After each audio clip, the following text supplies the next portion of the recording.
Welcome back to the channel. I'm Etienne.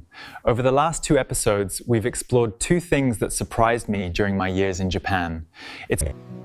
First, we looked at why Japanese people tend to live longer than almost anyone else in the world.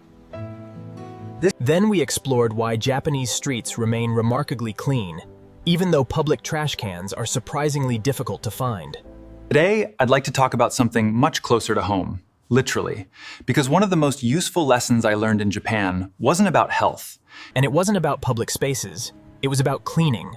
Or more accurately, it was about how Japanese people avoid spending their lives cleaning. Now, if you've ever seen photos of Japanese apartments, you already know that many of them aren't particularly large. To the home. In Tokyo especially, living space can be surprisingly limited. Yet despite that, countless homes feel... When I first moved from Germany to Tokyo nearly 15 years ago, this made absolutely no sense to me. My apartment was small. I owned fewer things than I do now. And yet somehow, it always felt cluttered. Meanwhile, Japanese friends with apartments the same size, or even smaller, seem to have everything under control. At first, I assumed they were simply more disciplined. Maybe they spent hours cleaning every weekend. Maybe they enjoyed housework more than I did. But after years of observing coworkers, neighbors, and friends, I discovered something surprising. Most of them weren't cleaning more. In fact, many were cleaning less. The difference was that they had developed habits that prevented mess from accumulating in the first place. And today, I want to share 7 of those habits. They may sound simple, but together, they've probably saved me hundreds of hours over the years. And more importantly, they've made everyday life feel less stressful. Let's begin. Habit number 1, clean while you use something. This was the first Japanese habit that completely changed the way I think about cleaning. Back in Germany, my routine was straightforward. Cook first, clean later. Unfortunately, later usually arrived when I was exhausted. After dinner, the kitchen looked like a disaster zone. Dirty pans sat in the sink. Vegetable scraps covered the counter. Used utensils seemed to multiply everywhere. And after a long day, I never felt like dealing with it. Then one evening, I visited a Japanese coworker for dinner. While rice cooked, he wiped down the counter. While soup simmered, he washed a few dishes. While vegetables were steaming, he organized ingredients and threw away packaging. Nothing seemed rushed. Nothing seemed difficult. Yet when dinner ended, the kitchen was already almost clean. I remember asking him how he managed it. He smiled and said, "Why create work for your future self?" That sentence stayed with me. Many Japanese habits revolve around reducing future effort. Instead of allowing tasks to accumulate, people handle small pieces immediately. Today, I do exactly the same thing, and the result is remarkable. The kitchen never becomes overwhelming because the mess never has time to grow. Habit number 2, put things back immediately. This habit sounds almost embarrassingly simple, yet it may be the most powerful one on this list. When I first arrived in Tokyo, I had a bad habit. I would place things somewhere temporarily. Keys on the table, a jacket on a chair, mail on the counter, a book on the sofa. Nothing looked messy at first. But after a few days, those temporary locations became permanent, and clutter slowly spread through the apartment. One thing I noticed in Japanese homes was that objects rarely seemed homeless. Everything had a designated place.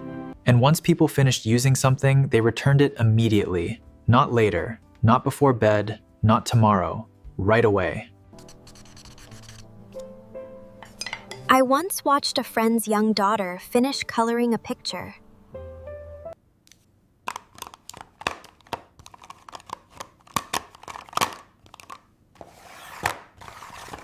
Her mother explained that she had learned this routine in elementary school.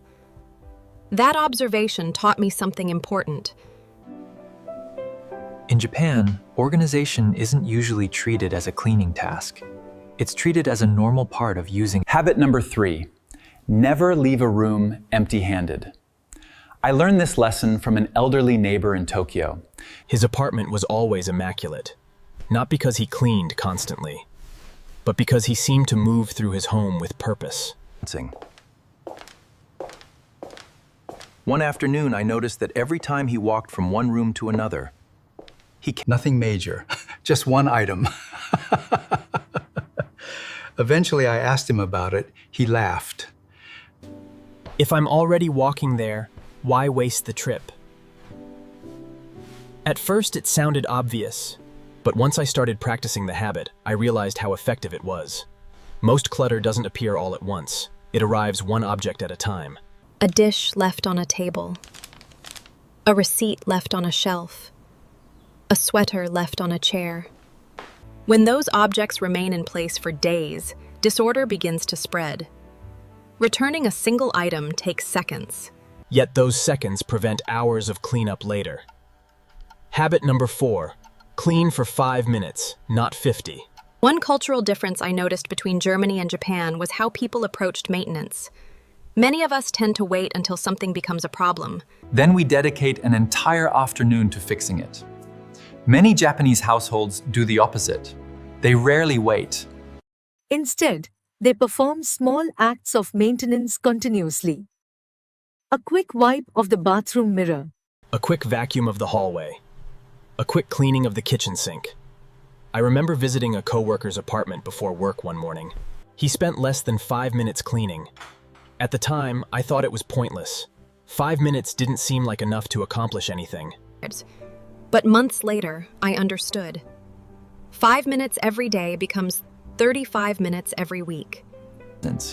This reflects a broader Japanese philosophy. Small actions performed consistently often produce better results than occasional bursts of effort. Whether it's cleaning, exercise, or saving money, consistency tends to win. Habit number 5, own less than you think you need.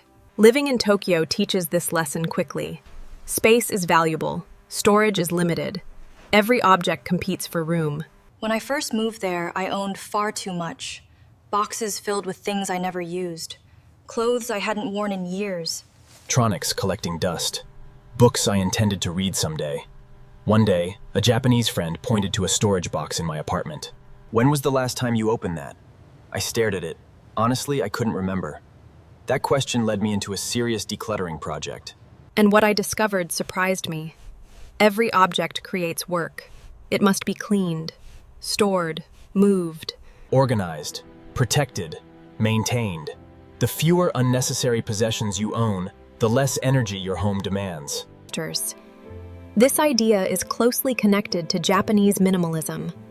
Contrary to popular belief, It's about owning things that serve a purpose. Once I understood that, maintaining my apartment became dramatically easier. Habit number 6, reset your home every night. This habit may have changed my life more than any other on this list. Habit number 7, treat cleaning as maintenance, not punishment. Of all the lessons I learned in Japan, this may be the most important. You create a mess, then you suffer through cleaning it. Many Japanese people seem to approach it differently.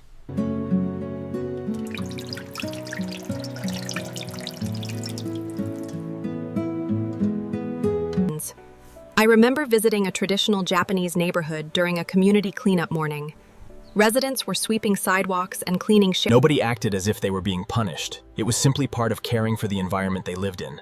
That mindset completely changed my relationship with cleaning. Instead of seeing it as a giant burden, I started seeing it as a form of maintenance. And strangely enough, once I made that mental shift, cleaning felt much easier. They don't require expensive products. They don't require special tools. They don't require endless free time. Yet together, they create a system. Which of these 7 habits would make the biggest difference in your own home? Let me know in the comments below. We'll explore that question in the next video. Thank you for watching.